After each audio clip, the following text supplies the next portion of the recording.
on the glass awards behind him, all engraved with the name Grayson Tech Logistics.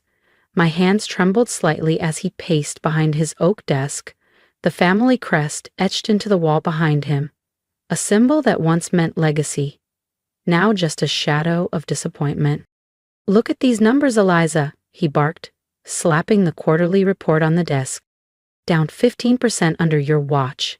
Your grandfather built this company from the ground up, and in 8 months, you're dragging it into the dirt?" I steadied my voice.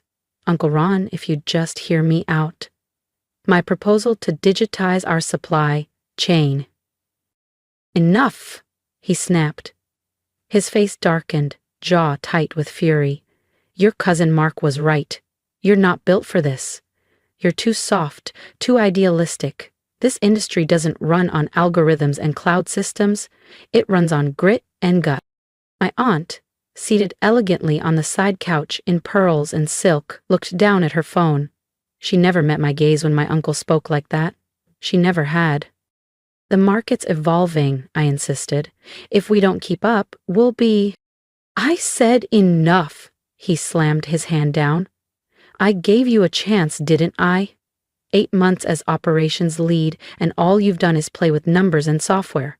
Effective Monday, Mark will take over your division." The words punched the air from my lungs. Mark, the same cousin who outsourced his own wedding planning. Mark who called me the spreadsheet princess at Christmas and had once mistaken a barcode scanner for a label printer. "You're giving him my job?" I asked, barely above a whisper. Aunt Lydia finally chimed in, her tone cool and precise. "Your uncle knows what's best. Maybe this is a chance for you to find something less demanding." I looked at them both. Ron, blustering and short-sighted. Lydia, cold and polished, more focused on legacy than leadership.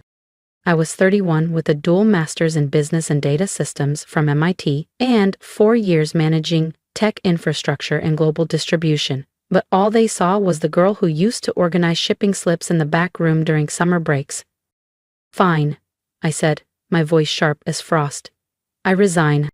Ron scoffed. "You can't resign. You're fired."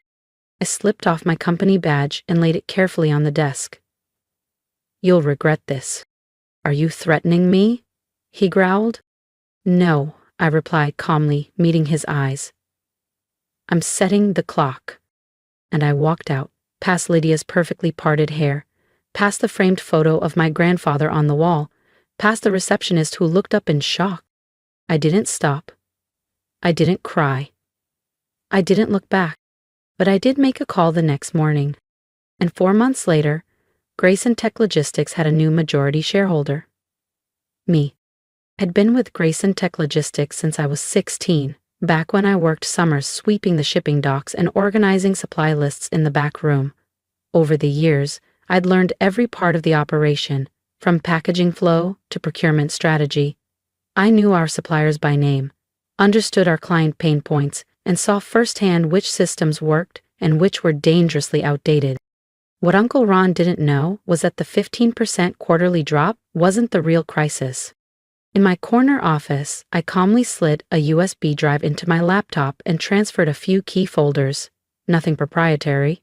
Just 6 months' worth of analytics, field surveys, and strategic proposals I'd personally compiled. Mark might be getting my title, but he wasn't getting my insight. As I packed the last few items from my desk into a cardboard box, my phone buzzed. A message lit up from Raj Mehta, our CFO and one of the few higher-ups who'd quietly backed my modernization push. "Just heard. They've completely lost it. Call me later. I've got an idea." A smile crept to my lips. Uncle Ron had no clue what he'd just triggered. He thought he was cutting out a liability. What he really did was alienate the only leadership voice who actually understood the shifting market and the loyalty of the team under the surface. As I walked through the warehouse for the final time, the air smelled of cardboard and ink and resin, the scent of years I'd poured into the company. Several line workers stopped me, disbelief on their faces. "You're really leaving?" one of them asked. "I didn't leave," I said, adjusting the box in my arms. "I got pushed, but sometimes a push is exactly what you need." Outside, I loaded the box into the back of my hybrid, and leaned against the door, staring up at the wide Grayson Tech sign for the last time. This place had been my everything, my future, my duty, my legacy. Now it was just another casualty of leadership too scared to evolve. I took out my phone and scrolled to a contact I hadn't touched in months. Michael Chen, Angel Bridge Capital. I hate dial. Michael, I said as he answered. It's Eliza Grayson. Remember that tech logistics startup I mentioned last year? I'm ready to move. Let's talk capital and timeframes. That call marked the start of 6 of the most intense months of my life. What my uncle didn't know was that while he and Mark were busy preserving an empire built on old rules, I was assembling something smarter, leaner, and faster, designed for the next decade, not the last one. 6 months later, I sat in a high-rise suite overlooking downtown Austin, a portfolio of acquisition contracts spread out across my desk. The numbers look good, Michael said, tapping a report with a grin. Your uncle has no clue how far Grayson Tech has slipped. He leaned back, amused. And Mark? Let's just say the stockroom guys probably have a better grasp on operations than he does. I smiled, signing the final page. They hadn't just lost me, they were about to lose everything they thought they had control over. And this time, I wasn't coming back. Before we get to the moment my uncle realized who signed the acquisition papers, don't forget to subscribe, because the next part? That's when everything they thought they controlled slips right through their fingers. I smiled, thinking back to how swiftly the pieces had aligned after that pivotal day. Michael Chen, the sharp-eyed venture capitalist I'd met at an Austin Tech Summit last year, hadn't hesitated when I pitched my vision for a new kind of logistics powerhouse. We called it VeraCore Solutions, a sleek, modern operation built on everything Grayson Tech had refused to become. In just 6 months, we'd recruited some of the sharpest minds in the industry, not just from Grayson, but from its top rivals. The digital overhaul I'd once begged for, it became our backbone. My phone buzzed. Another message from Raj Mehta, now CFO at VeraCore. He'd left Grayson 3 months ago after Ron sidelined him in favor of Mark.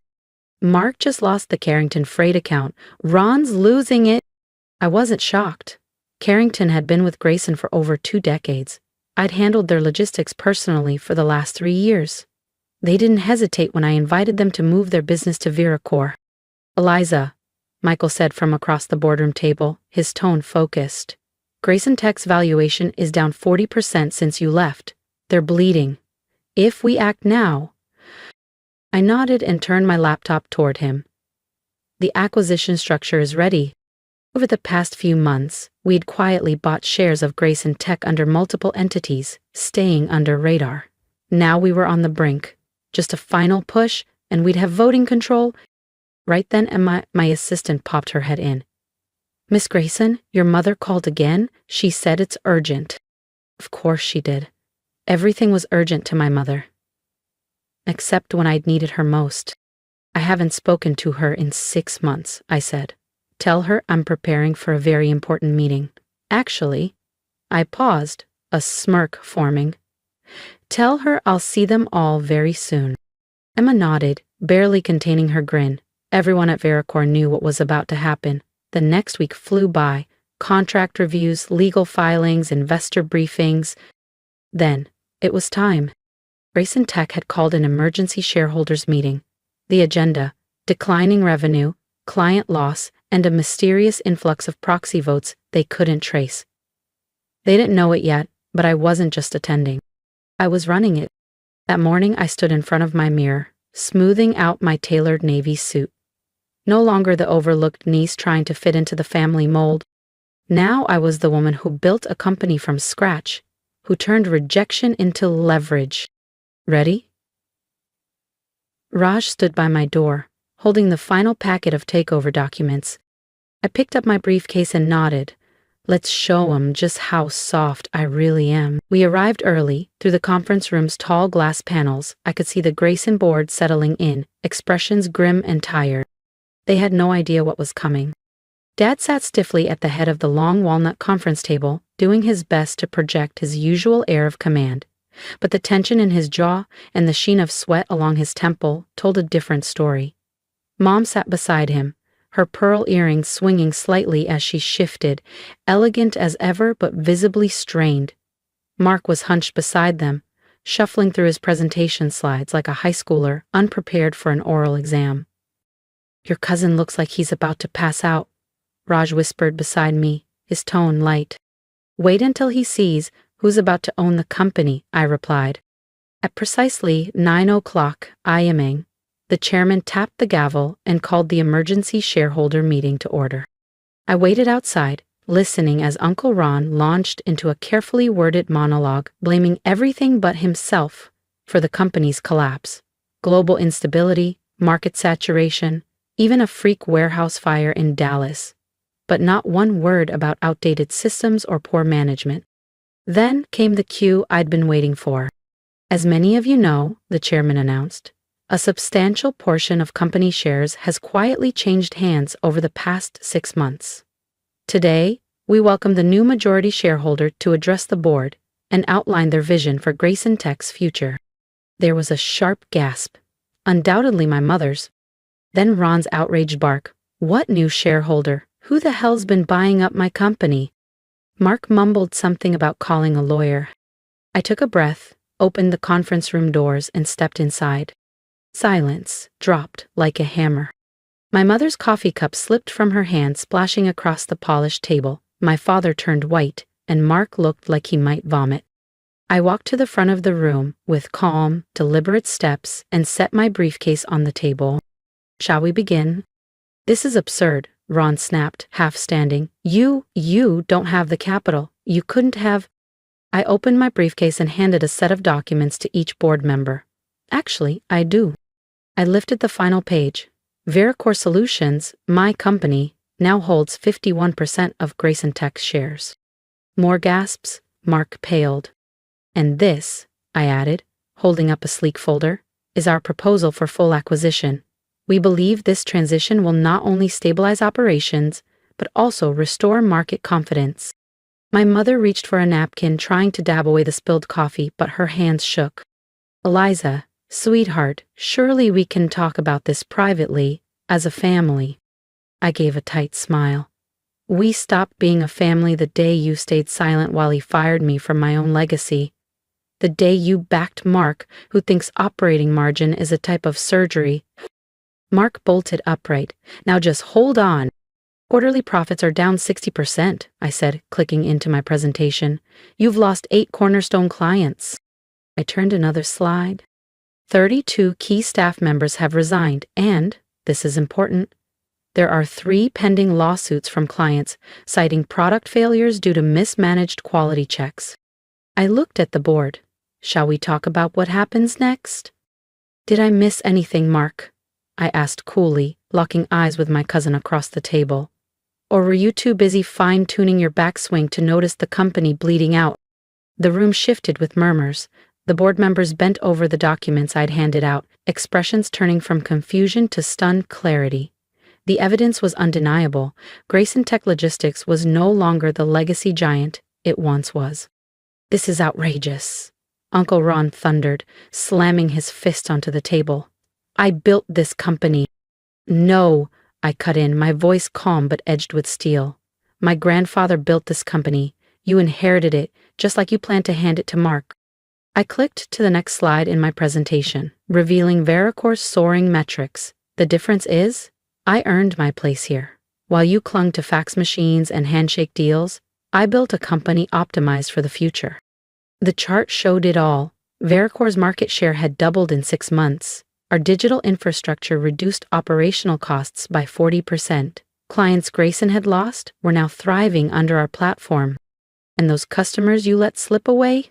I added, a small smile tugging at my lips. "They're with us now."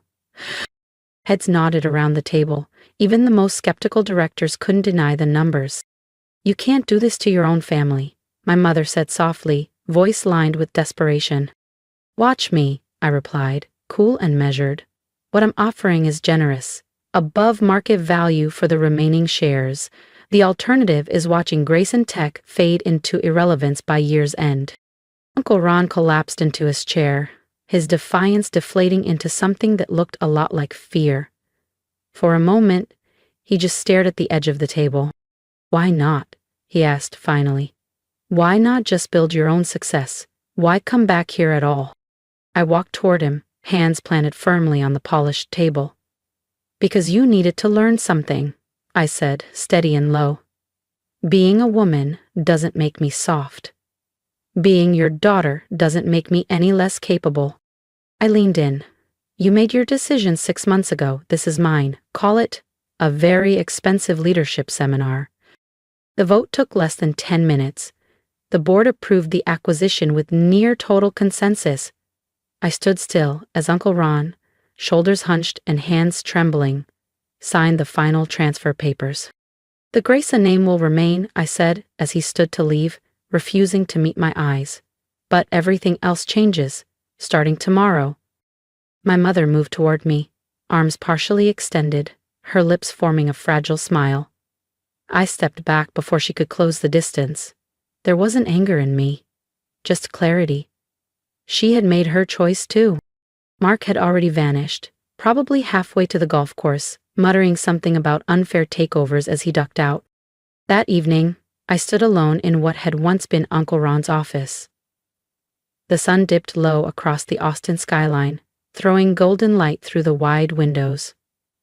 The mahogany desk, the old-school filing cabinets, even the heavy leather chairs. They all felt like relics now. A knock sounded behind me. Raj stepped in with 2 champagne flutes, the bubbles catching the light. "Congratulations, CEO," he said, offering me a glass. I took it, looking around the office slowly. "You know what the irony is?"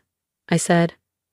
"My uncle always said I was too soft to make it in business." Raj smirked. "And yet here you are." "He never understood," I said, turning to the window. "True strength isn't about barking orders or pounding tables. It's about adaptability, strategy, knowing when to pivot.